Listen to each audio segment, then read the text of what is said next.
मेरे प्यारे देशवासियों, नमस्कार। 76वें स्वाधीनता दिवस की पूर्व संध्या पर देश विदेश में रहने वाले सभी भारतीयों को मैं हार्दिक बधाई देती हूँ। इस गौरवपूर्ण अवसर पर आपको संबोधित करते हुए मुझे बहुत खुशी हो रही है। एक स्वाधीन देश के रूप में भारत 75 साल पूरे कर रहा है। 14 अगस्त के दिन को विभाजन विभीषिका स्मृति दिवस के रूप में मनाया जा रहा है। इस स्मृति दिवस को मनाने का उद्देश्य सामाजिक सद्भाव, मानव सशक्तिकरण और एकता को बढ़ावा देना है। 15 अगस्त 1947 के दिन हमने औपनिवेशिक शासन की बेड़ियों को काट दिया था। उस दिन हमने अपनी नियति को नया स्वरूप देने का निर्णय लिया था। उस शुभ दिवस की वर्षगांठ मनाते हुए हम लोग सभी स्वाधीनता सेनानियों को सादर नमन करते हैं। उन्होंने अपना सर्वस्व बलिदान कर दिया ताकि हम सब एक स्वाधीन भारत में सांस ले सकें। भारत की आज़ादी हमारे साथ साथ विश्व में लोकतंत्र के हर समर्थक के लिए उत्सव का विषय है। जब भारत स्वाधीन हुआ तो अनेक अंतर्राष्ट्रीय नेताओं और विचारकों ने हमारी लोकतांत्रिक शासन प्रणाली की सफलता के विषय में आशंका व्यक्त की थी। उनकी इस आशंका के कई कारण भी थे। उन दिनों लोकतंत्र आर्थिक रूप से उन्नत राष्ट्र तक ही सीमित था। विदेशी शासकों ने वर्षों तक भारत का शोषण किया था। इस कारण भारत के लोग गरीबी और अशिक्षा से जूझ रहे थे। लेकिन भारतवासियों ने उन लोगों की आशंकाओं को गलत साबित कर दिया। भारत की मिट्टी में लोकतंत्र की जोड़ें लगातार गहरी और मजबूत होती गई। अधिकांश लोकतांत्रिक देशों में वोट देने का अधिकार प्राप्त करने के लिए महिलाओं को लंबे समय तक संघर्ष करना पड़ा। लेकिन हमारे गणतंत्र की शुरुआत से ही भारत ने सार्वभौमिक वयस्क मताधिकार को अपनाया। इस प्रकार आधुनिक भारत के निर्माताओं ने प्रत्येक वयस्क नागरिकों को राष्ट्र निर्माण की सामूहिक प्रक्रिया में भाग लेने का अवसर प्रदान किया। भारत को यह श्रेय जाता है कि उसने विश्व समुदाय को लोकतांत्रिक की वास्तविक क्षमता से परिचित कराया। मैं मानती हूँ कि भारत की ये उपलब्धि केवल संयोग नहीं थी। सभ्यता के आरंभ में ही भारत भूमि के संतों और महात्माओं ने सभी प्राणियों की समता व एकता पर आधारित जीवन दृष्टि विकसित कर ली थी। महात्मा गांधी जैसे महानायक के नेतृत्व में हुई स्वाधीनता संग्राम के दौरान हमारे प्राचीन जीवन मूल्यों को आधुनिक युग में फिर से स्थापित किया गया।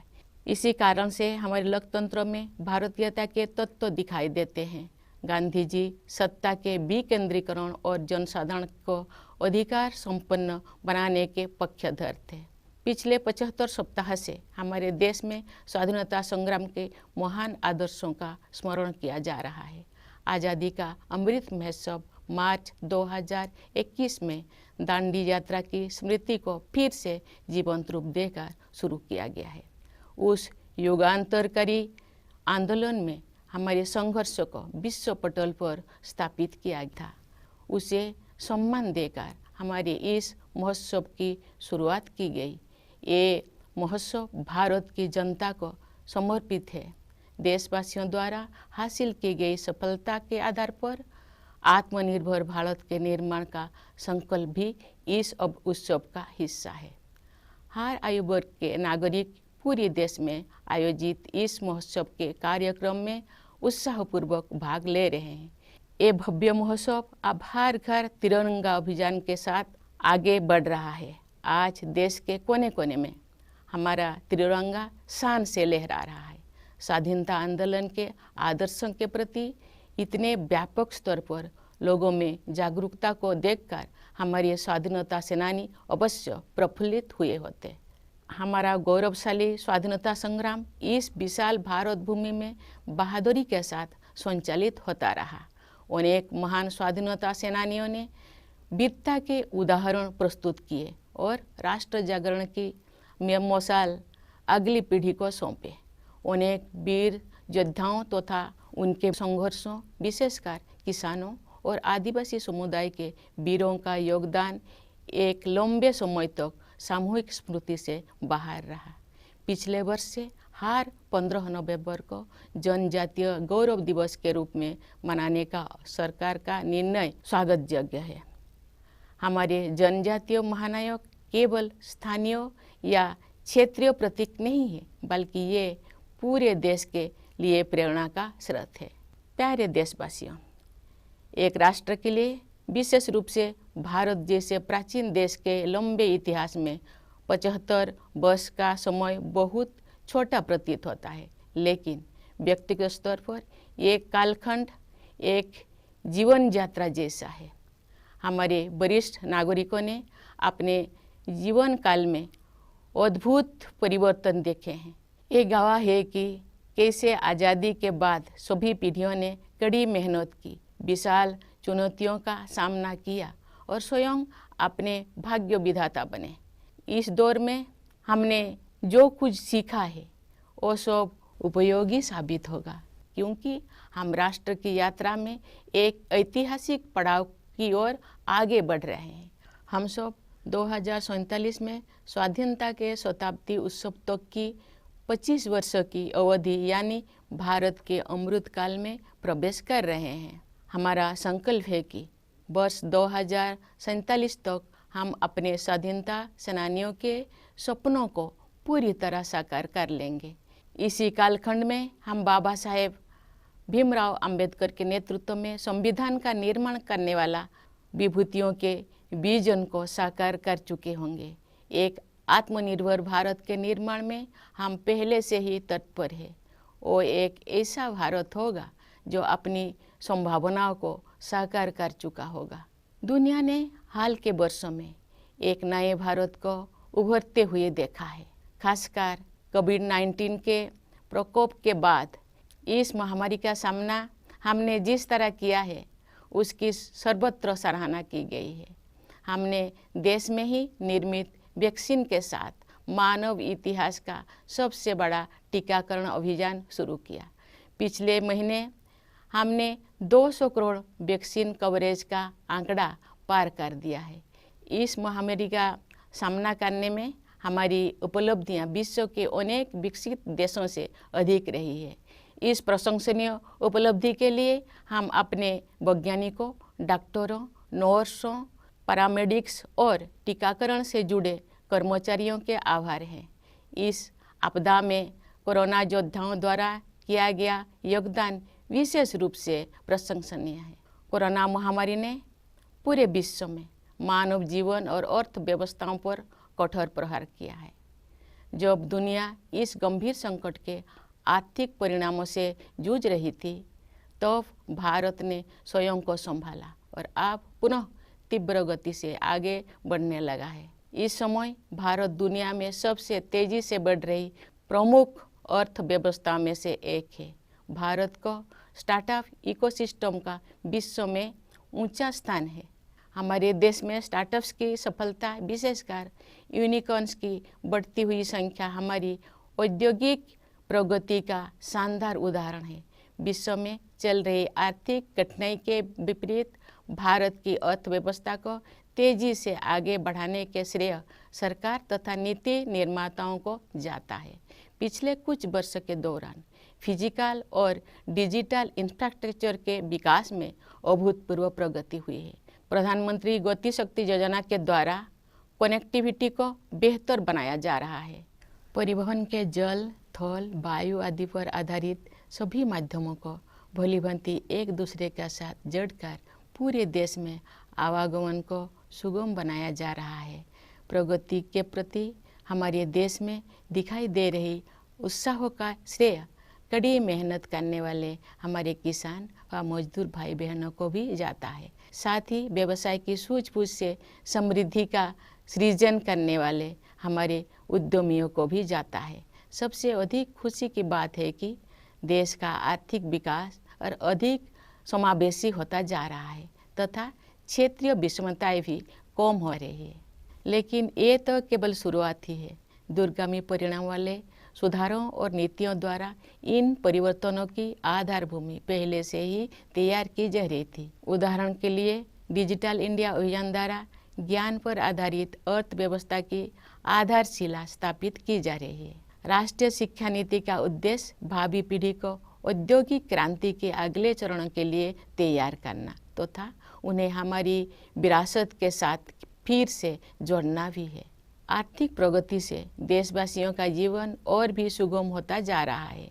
आर्थिक सुधारों के साथ साथ जन कल्याण के नए कदम भी उठाया जा रहे हैं। प्रधानमंत्री आवास योजना की सहायता से गरीब के पास स्वयं का घर होना अब एक सपना नहीं रह गया, बल्कि सच्चाई का रूप ले चुका है।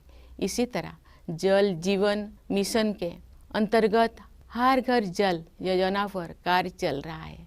इन उपायों का और उसी तरह के अन्य प्रयासों का उद्देश्य सभी को, विशेषकर गरीबों को, बुनियादी सुविधाएं प्रदान करना है। भारत में आज संवेदनशीलता व करुणा के जीवन मूल्यों को प्रमुखता दी जा रही है। इन जीवन मूल्यों का मुख्य उद्देश्य हमारे वंचित, जरूरतमंदों तथा समाज के हाशिए पर रहने वाले लोगों के कल्याण हेतु कार्य करना है। हमारे राष्ट्रीय मूल्यों को नागरिकों के मूल कर्तव्यों के रूप में भारत के संविधान में समाहित किया गया है। देश के प्रत्येक नागरिक से मेरा अनुरोध है कि वे अपने मूल कर्तव्यों के बारे में जानें, उनका पालन करें, जिससे हमारा राष्ट्र नई ऊंचाइयों को छू सके। प्यारे देशवासियों, आज देश में स्वास्थ्य, शिक्षा और अर्थव्यवस्था तथा उनके साथ जुड़े अन्य क्षेत्रों में जो अच्छे बदलाव दिखाई दे रहे हैं, उनके मूल में सुशासन पर विशेष बल दिए जाने की प्रमुख भूमिका है। जब राष्ट्र सर्वोपरि की भावना से कार्य किया जाता है तो उसका प्रभाव प्रत्येक निर्णय एवं कार्य क्षेत्र में दिखाई देता है। ये बदलाव विश्व समुदाय में भारत की प्रतिष्ठा में भी दिखाई दे रहा है। भारत के नया आत्मविश्वास का स्रोत देश के युवा, किसान और सबसे बढ़कर देश की महिलाएं हैं। अब देश में स्त्री पुरुष के आधार पर असमानता कम हो रही है। महिलाएं अनेक रूढ़ियों और बाधाओं को पार करते हुए आगे बढ़ रही हैं। सामाजिक और राजनीतिक प्रक्रियाओं में उनकी बढ़ती भागीदारी निर्णायक साबित होगी। आज हमारी पंचायती राज संस्थाओं में निर्वाचित महिला प्रतिनिधियों की संख्या 14 लाख से कहीं अधिक है। हमारे देश की बहुत सी उम्मीदें हमारी बेटियों पर टिकी हुई है। समुचित अवसर मिलने पर वह शानदार सफलता हासिल कर सकती है। अनेक बेटियों ने हाल ही में संपन्न हुए राष्ट्रमंडल खेलों में देश का गौरव बढ़ाया है। हमारे खिलाड़ी अन्य अंतर्राष्ट्रीय प्रतियोगिताओं में भी देश को गौरवान्वित कर रहे हैं। हमारे बहुत से विजेता समाज के वंचित वर्गों में से आते हैं। हमारी बेटियां फाइटर पायलट से लेकर स्पेस साइंटिस्ट होने तक हर क्षेत्र में अपना परचम लहरा रहे हैं। प्यारे देशवासियों, जब हम स्वाधीनता दिवस मनाते हैं तो वास्तव में हम अपनी भारतीयता का उत्सव मनाते हैं। हमारा भारत अनेक विविधताओं से भरा देश है, परंतु इस विविधता के साथ ही हम सभी में कुछ ना कुछ ऐसा है जो एक समान है। यही समानता हम सभी देशवासियों को एक सूत्र में पिरोती है तथा एक भारत श्रेष्ठ भारत की भावना के साथ आगे बढ़ने के लिए प्रेरित करती है। भारत अपने पहाड़ों, नदियों, झीलों और वनों तथा उन क्षेत्रों में रहने वाले जीव जंतुओं के कारण भी अत्यंत आकर्षक है। आज जब हमारे पर्यावरण के सम्मुख नई नई चुनौतियां आ रही है, तब हमें भारत की सुंदरता से जुड़ी हर चीज़ का दृढ़तापूर्वक संरक्षण करना चाहिए। जल, मिट्टी और जैविक विविधता का संरक्षण हमारी भावी पीढ़ियों के प्रति हमारा कर्तव्य है। प्रकृति की देखभाल माँ की तरह करना हमारी भारतीय संस्कृति का अभिन्न अंग रहा है। हम भारतवासी अपनी पारंपरिक जीवन शैली से पूरी दुनिया का सही राह दिखा सकते हैं। योग एवं आयुर्वेद विश्व समुदाय को भारत का अमूल्य उपहार है, जिसकी लोकप्रियता पूरी दुनिया में निरंतर बढ़ रही है। प्यारे देशवासियों, हमारे पास जो कुछ भी है वो हमारी मातृभूमि का दिया हुआ है। इसलिए हमें अपने देश की सुरक्षा, प्रगति और समृद्धि के लिए अपना सब कुछ अर्पण कर देने का संकल्प लेना चाहिए। हमारे अस्तित्व की सार्थकता एक महान भारत के निर्माण में ही दिखाई देगी। कन्नड़ भाषा के माध्यम से भारतीय साहित्य को समृद्ध करने वाले महान राष्ट्रवादी कवि कुवेंपु ने कहा है, नानु अड़िवे नीनु अड़िवे नम्मा एलुबुगोड़ मेले मूडुबुदु नव भारत दलीले। अर्थात मैं नहीं रहूँगा, नहीं रहेंगे तुम, परंतु हमारी अस्थियों पर उदित होगी नई भारत की महागाथा। उस राष्ट्रवादी कवि का ये स्पष्ट आह्वान है कि मातृभूमि तथा देशवासियों के उत्थान के लिए सर्वस्व बलिदान करना हमारी आदर्श होना चाहिए। इन आदर्शों को अपनाने के लिए मैं अपने देश के युवाओं से विशेष अनुरोध करती हूँ।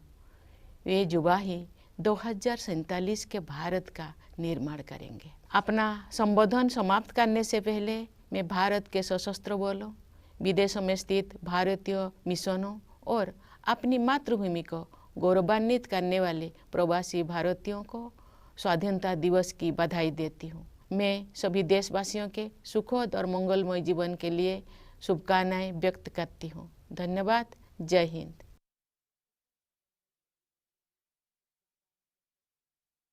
My dear fellow citizens, Namaskar.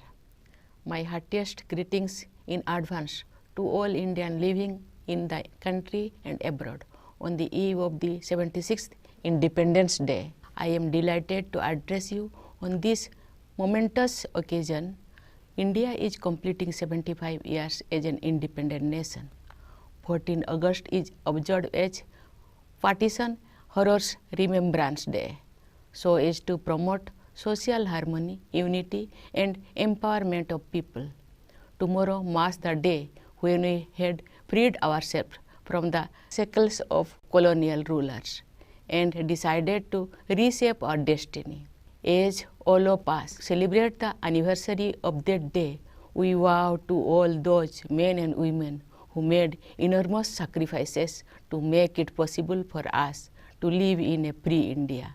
It is a cause of celebration not only for all of us, but also for every advocate of democracy around the world. When India won independence, there were many international leaders and experts who were skeptical about the success of democratic form of government in India. They had their reasons to be doubtful. In those days, democracy was limited to economically advanced nations. India, after so many years of exploitation at the hands of foreign rulers, was marred by poverty and illiteracy. But we Indians proved the skeptic wrong. Democracy not only grew roots in this soil, it was enriched too. In most other well-established democracies, women had to wage long drawn struggle to get the right to vote. But India adopted universal adult franchise right since the beginning of the Republic. Thus, the makers of modern India enabled each and every adult citizen to participate in the collective process of nation building. Thus, India can be credited to have helped the world discover the true potential of democracy. I believe this was not a coincidence. At the beginning of civilization, saints and seers of this land had developed a vision of humanity that was defined by equality of all, indeed oneness of all. The great freedom struggle and its leader like Mahatma Gandhi rediscovered our ancient values for modern times. Then it is no wonder our democracy has Indian characteristics. Gandhiji advocated decentralization and power to the people. For 75 weeks, now the nation has been commemorating these noble ideas that won us freedom.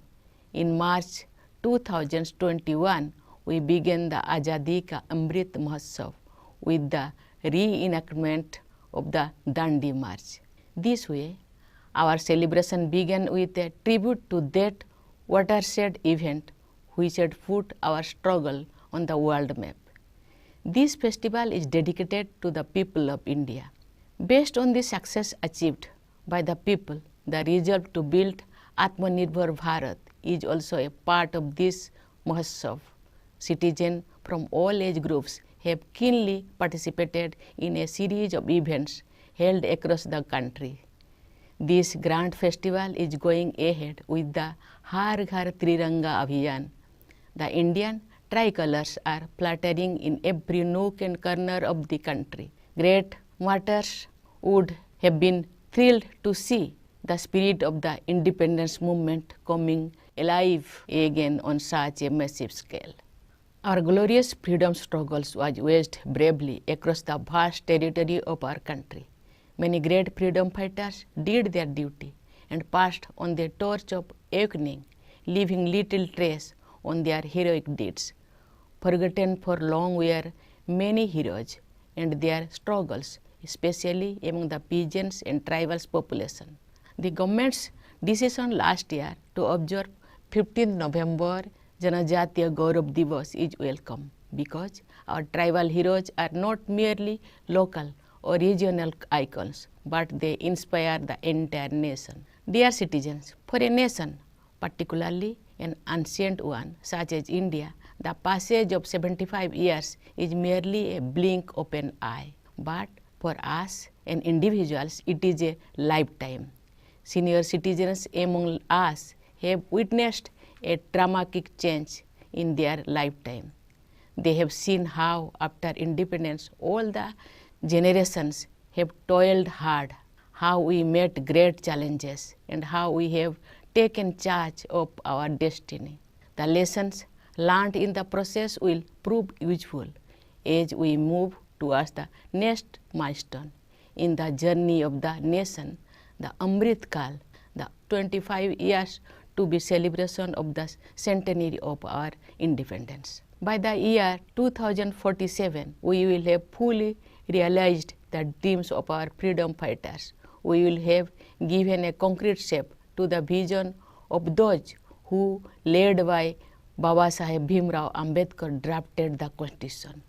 We are already on course to build an Atmanirbhar Bharat, an India that would have realized its true potential. The world has seen a new India rising in recent years, more so after the outbreak of COVID-19. Our response to the pandemic has been appreciated everywhere. We launched the biggest vaccination drive in human history with vaccines manufactured in the country itself. Last month, we crossed the 200 crore mark in cumulative vaccine coverage in combating the pandemic. Our achievements have been better than those of many developed countries. For this feat, we are grateful to our scientists, doctors, nurses, paramedics, and the staff associated with vaccination. The pandemic has uprooted lives and also economies in the entire world. When the world has been battling the economic consequences of the great crisis, India got its act together and is now moving forward. India is among the fastest growing major economies in the world. India's startup ecosystem ranks high in the world. The success of startups in our country, especially the growing number of unicorns, is a shining example of our industrial progress. The government and policymakers deserve credit for beating the global trend and helping the economy flourish. During the last few years, unprecedented progress has been made in the development of physical and digital infrastructure. Through the Pradhan Mantri Gati Shakti Yojana, all the modes of connectivity based on water, land, air, etc. are being integrated in the whole country to enable seamless transportation across the country. For the vibrancy of growth visible in our country, credit must also be given to workers and farmers whose hard work has made it possible, and entrepreneurs whose business acumen has created wealth. What is all the more heartening is that the growth is becoming more inclusive and regional disparities too are reducing. But this is only the beginning. A series of economic reforms and policy initiatives have been preparing the ground for a long term. Digital India, for example, is creating the bedrock of a knowledge economy. The national education policy is aimed at preparing the future generation for the next stage of industrial revolution while also reconnecting it with our heritage. Economic success is leading to an ease in living too. Economic reform are rightly accompanied by innovative welfare initiatives. A home of one's own is no longer a dream for the poor, but a reality for more and more people, thanks to the Pradhan Mantri Awas Yojana. Similarly, under the Jal Jeevan Mission, tap water connection is being provided to every household since the launch of the Har Ghar Jal scheme. The aim of these and many other similar efforts is to provide basic amenities to all, particularly the poor. The key word for India today is compassion for the downtrodden, for the needy, and for those on the margins. Some of our national values have been incorporated in our Constitution as the fundamental duties of the citizens. I appeal to every citizen to know about their fundamental duties and follow them in letter and spirit so that our nation reaches new heights. Dear citizens, at the core of the transformation we have been witnessing in healthcare, education, economy, as well as a number of related areas is the stress on good governance. When work is done with the spirit of nation first, it is bound to reflect in every decision and every sector. This is also reflected in India's standing in the world. India's newfound confidence stems from the spirit of its youth, its farmers, and above all, its women. Gender inequalities are reducing, and women are moving ahead, breaking many glass ceilings. Their increasing participation in social and political processes will prove decisive. At the grassroots level, we have more than 14 lakh elected women representatives in Panchayat Raj institutions. Our daughters are the biggest hope for the nation. Some of them brought laurels for the country in the recent held Commonwealth Games. Of course, India's sportspersons have been making the country proud by their performance in international competitions.